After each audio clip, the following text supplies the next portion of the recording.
बिस्मिल्लाहिर्रहमानिर्रहीम, अस्सलाम वालेकुम। Welcome to the lecture of database management system. जो फर्स्ट लेक्चर है उसमें हमने डिस्कस किया basic introduction of and the definition of DBMS. लेकिन अब हमारे पास ये सबसे पहले ये क्वेश्चन आता है कि ये डीबीएमएस से पहले जो कौन सा सिस्टम यूज़ होता था, या मतलब कि उस सिस्टम में क्या प्रॉब्लम थी जो डीबीएमएस में आके रिमूव की। तो इसको हम इस तरह से भी कह सकते हैं कि डीबीएमएस में ऐसे क्या एडवांटेजेस हैं जो कि इसने पुराने सिस्टम को या ट्रेडिशनल सिस्टम को रिमूव किया।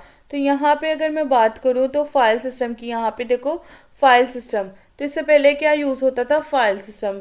तो file system it doesn't mean के आज के टाइम पे यूज़ नहीं होता।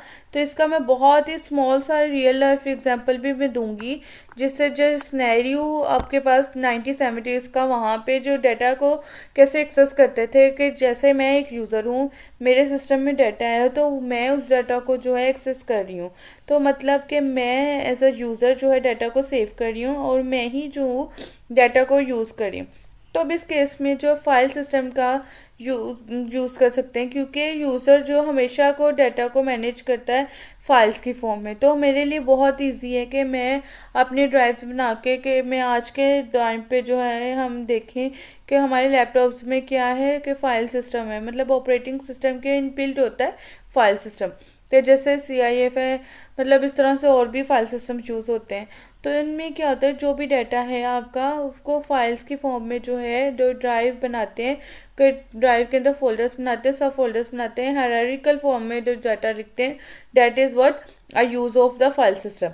लेकिन डीबीएमएस के क्यों हम यूज़ करें, द फाइल सिस्टम प्रॉपरली चल रहा है तो why we are using DBMS.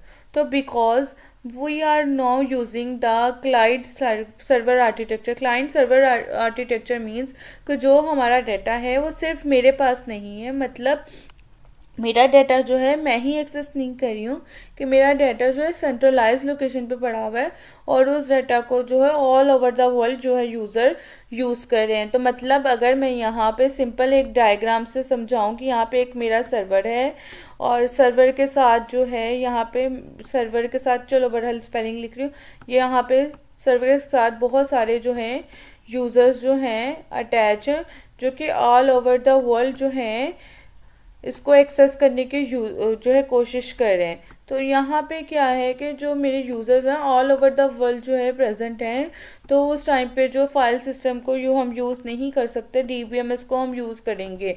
The reason is that कि यहाँ पे फर्स्ट पॉइंट में यहाँ पे लिखे हुए हैं मैंने कुछ पॉइंट्स।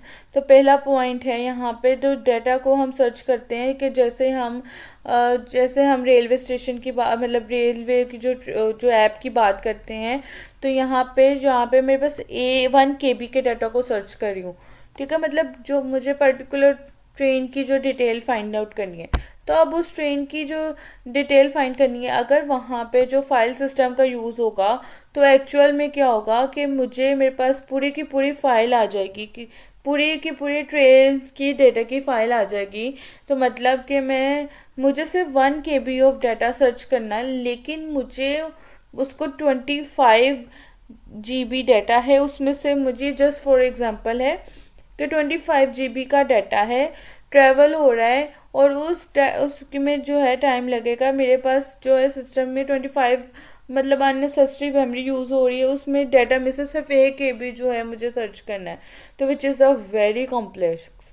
तो इसलिए यहाँ पे जो है डीबीएमएस का कॉन्सेप्ट है, डीबीएमएस ये कहता है जो आपका 25 GB का डाटा है वो किसके पास पड़ा है, सर्वर के पास पड़ा है, ठीक है, मतलब जो पाकिस्तान रेलवेज के सर्वर है वहाँ पे पड़ा हुआ है। अब यूज़र क्या करेगा, वो सिंपल सी क्वेरी लिखेगा SQL के थ्रू, उस क्वेरी के बेस पे जो है कि सिर्फ एक KB का जो है डाटा आ जाएगा। That is the first point.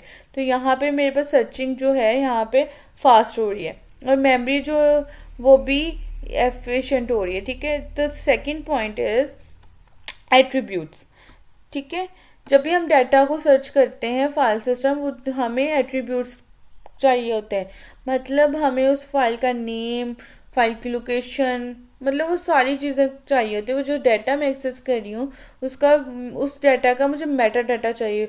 जब वो मेटा डाटा मुझे मिलेगा, मतलब मेटा डाटा क्या होता है, डाटा अबाउट डाटा, ठीक है, किसी पर्टिकुलर फाइल के बारे में जो डाटा है वो मुझे पहले डाटा मुझे चाहिए।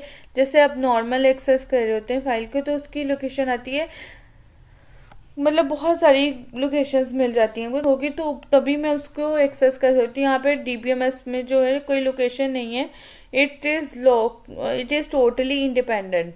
तो ठीक है, यहाँ जो यूज़र है, यूज़र को पता ही नहीं है कि डाटा कहाँ पे है। उसको उसको अपने लैपटॉप से या अपने सिस्टम से एक क्यूरी लिखेगा बाय यूजिंग एनी प्लेटफॉर्म। वो प्लेटफॉर्म क्या हो सकता है, कोई वेब एप्लीकेशन हो सकती है, जो जैसे हम लोग अपनी जो है ट्रेन वे ऐप के थ्रू जो है हम करेंगे, तो वो क्या करेगा, वो सिर्फ सर्च कर रहा है, उसने क्यूरी पीछे बैकएंड पे रन हो रही है। ठीक है, तो कोई अपने मोबाइल एप्लीकेशन को उसने ओपन किया, उस एप्लीकेशन के ऊपर वेब एप्लीकेशन पे एक रिक्वेस्ट उसने भेजी, और वो रिक्वेस्ट जो है सर्वर पे जाती है, और सर्वर जो है रिस्पॉन्ड करता है। अगर सर्वर जो रिस्पॉन्ड करने के लिए उसको मुझे कोई एट्रीब्यूट नहीं चाहिए होता, ठीक है, मुझे सिर्फ डाटा एक्सेस करना है, और उस डाटा को एक्सेस करने के लिए there is no requirement of attributes, तो यहाँ पे सर्चिंग जो है मेरी ईजी हो जाती है। ठीक है, ईजीनेस प्रोवाइड कर रहा है डीबीएमएस। तो अब थर्ड पॉइंट इज कॉन्करेंसी। यहाँ पे मैंने लिख दिए थे ताकि आसानी हो जाए। कॉन्करेंसी का क्या मतलब है कि आज के टाइम पे जो है सबसे ज़्यादा यूज़ होने वाला कॉन्सेप्ट है जो कि कॉन्करेंसी। कॉन्करेट एक्सेस मतलब मल्टीपल पर्सन जो है, multiple people they are accessing the data. तो ये सारा जो है इम्पोर्टेंट है आज के टाइम पे। अगर हम बात करें पाकिस्तान रेलवे की, मैं उसकी एग्जांपल को मैं बार बार रेलवे स्टेशन को जो है वो कर रही हूँ क्योंकि इसकी एक प्रॉपर ऐप है, और वो इसके ऊपर मैं यहाँ पे बात कर रही हूँ डेटाबेस की, तो ऑब्वियसली वो डेटाबेस कहीं ना कहीं किसी ना किसी ने यूज़ की होगी। ठीक है, तो यहाँ पे अगर मैं हर एक कॉन्सेप्ट के साथ एक रियल लाइफ एग्जांपल देखें, तो रियल लाइफ एग्जांपल को समझे तो फिर इस कॉन्सेप्ट को आपको कभी भी नहीं भूलेंगे। ठीक है, रियल लाइफ एग्जांपल्स के साथ। तो अब यहाँ पे पाकिस्तान रेलवे का जो सिस्टम है, अगर अगर मैं पाकिस्तान रेलवे की जो बुकिंग कर रहे हैं, तो हम क्या करेंगे कि अकेले आप ही यूज़ कर रहे हो उस टाइम पे? नहीं, ऐसा नहीं है। ठीक है, अगर एक सर्वे पड़ा था, उस सर्वे के अकॉर्डिंग रोज़ की 2 से 3 लाख जो हैं ट्रांजैक्शंस होती हैं इस सर्वर की, मतलब इस इतनी सारी जो हैं 1000-2000 ट्रांजैक्शंस चल रही होंगी। तो इस टाइम पे जो इतने यूज़र जो हैं वो करें, तो उसमें वहाँ पे कॉन्करेंसी जो है वो बिल्डअप होती है। अब इस टाइम पे इतने सारे यूज़र जो हैं डाटा को एक्सेस करें, तो that is called the concurrency. तो ये कॉन्करेंसी के लिए जो फाइल सिस्टम में कोई जगह नहीं है, कोई प्रोटोकॉल नहीं है। तो अगर 1000 बंदे एक ही टाइम पे फाइल को एक्सेस कर जाएं, तो वहाँ पे डाटा में इनकन्सिस्टेंसी आ सकती है। तो यहाँ पे डीबीएमएस है जो प्रॉपर प्रोटोकॉल प्रोवाइड करता है, जो इसमें कॉन्करेंसी के प्रोटोकॉल्स हैं। जैसे 2 बंदे जो हैं रीड कर रहे हैं, तो वहाँ पे कोई प्रॉब्लम नहीं है। और अगर 2 से ज़्यादा बंदे जो हैं वो रीड राइट कर रहे हैं, तो वहाँ पे मतलब कर रहे हैं, तो वहाँ पे कोई भी नहीं है। यहाँ राइट रीड कर रहे हैं तब भी प्रॉब्लम नहीं है, तो यहाँ पे राइट कर रहे हैं तब भी नहीं है। तो ये सारी चीज़ें हैं। ये भी आपने ये चीज़ समझनी है कि कंकरेंसी के लिए डीबीएमएस में जो है आपके प्रोटोकॉल एग्जिस्ट करते हैं, फाइल सिस्टम में कोई प्रोटोकॉल एग्जिस्ट नहीं करता, जिसकी वजह से जो है प्रॉब्लम होती है। Fourth point is security, that is the very important issue. तो सिक्योरिटी का मतलब क्या है कि यहाँ पे अगर यहाँ पे मैं एक डेटा को एक्सेस कर रही हूँ, तो क्या उस डेटा को जो है कोई भी एक्सेस कर सकता है? यहाँ कोई मतलब कुछ रोल बेस काम होते हैं, यहाँ पे मैंने लिखा भी है रोल बेस, मतलब जैसे हम यूनिवर्सिटी की बात करें, या अगर मैं यूनिवर्सिटी में पढ़ा रही हूँ एज अ लेक्चरर, तो वहाँ पे स्टूडेंट भी हैं, असिस्टेंट प्रोफेसर्स भी हैं, स्टूडेंट भी हैं। तो जो डाटा मैंने एक्सेस किया वही डाटा जो है स्टूडेंट एक्सेस करें, यहाँ पे कोई वही डाटा एक दीन भी एक्सेस कर रहा है, या वहाँ पे कोई हायरार्किकल सिक्योरिटी, हायरार्किकल मतलब रोल बेस बोलते हैं, रोल बेस सिक्योरिटी। ठीक है, रोल बेस का मतलब क्या है कि यहाँ पे मेरे पास कुछ डाटा है, उस डाटा को जो एक्सेस करने के लिए अलग अलग जो है रोल बना दूँ, जहाँ पे मैंने लिखूँ जैसे एक स्टूडेंट है, एक काइंड ऑफ यूज़र, ठीक है, एक यूज़र, और फिर रोल बना दिया एक स्टूडेंट है, एक यहाँ पे फैकल्टी है, और यहाँ पे लेट्स से जो है कोई डीन है, यहाँ पे मैं डीन लिख देती हूँ। ठीक है, सबके लिए अपना अपना जो है, हर सबके पास जो अपना अपना जो है रोल है, मतलब अपना अपनी एक्सेस है, तो इसको हम बोलते हैं रोल बेस्ड। अब जो स्टूडेंट के पास डाटा शो हो रहा है वो फैकल्टी के पास नहीं होता, उसको तो नहीं उसके एवरेज मार्क्स करेंगे, हर स्टूडेंट के आते हैं वहाँ पे। तो यहाँ पे आज के लिए इस बहुत ज़्यादा ज़रूरी है जहाँ पे रोल बेस्ड, यहाँ पे इसको हम कह सकते हैं एक्सेस कंट्रोल। ठीक है, तो इस तरह से जो है इसके ऊपर दिखा जाता है। अगर आपने किसी वेबसाइट पे जो है कोई भी जो है फॉर्म फिल कर रहे हो, तो क्या आपको लगता है वहाँ पे कुछ भी शो, आपको सब कुछ शो होगा? ऐसा नहीं है।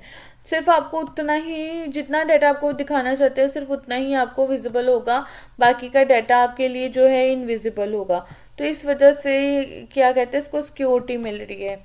लेकिन फाइल सिस्टम में ऐसा कोई सीन नहीं है, क्योंकि फाइल सिस्टम को हैंडल कौन कर रहा है?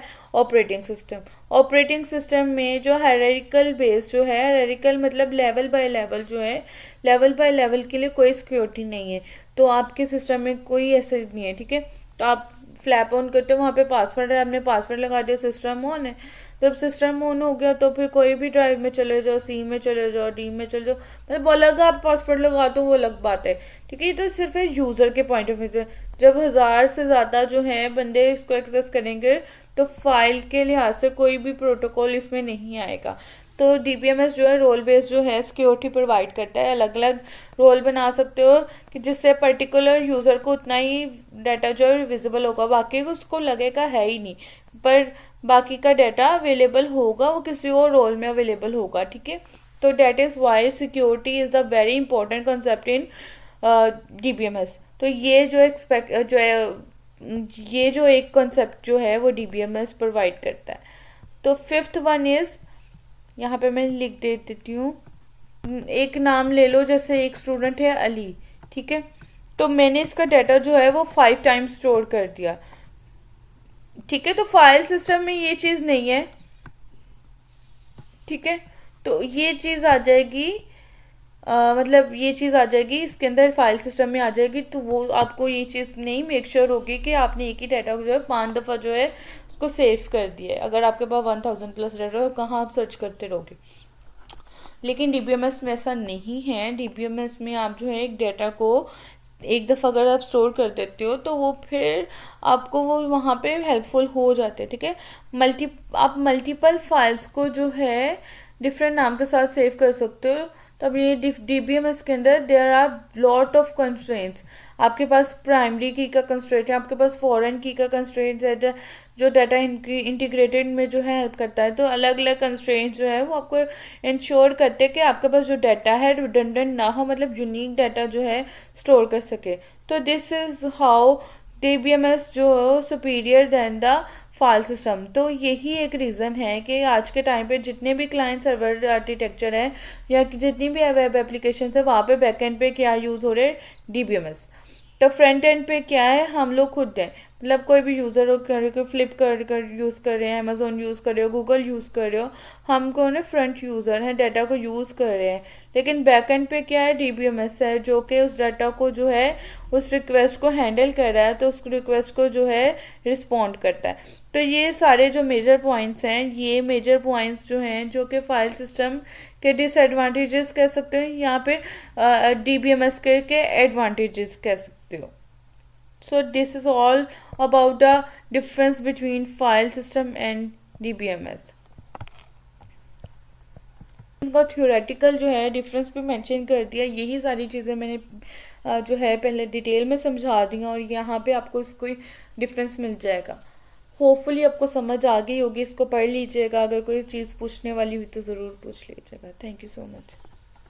और ये आपके असाइनमेंट है जो कि मैंने मेरा ख्याल है आपको प्रोवाइड भी कर दिया है। अगर आप इसमें से हेल्प लेना चाहो तो आप ले सकते हो।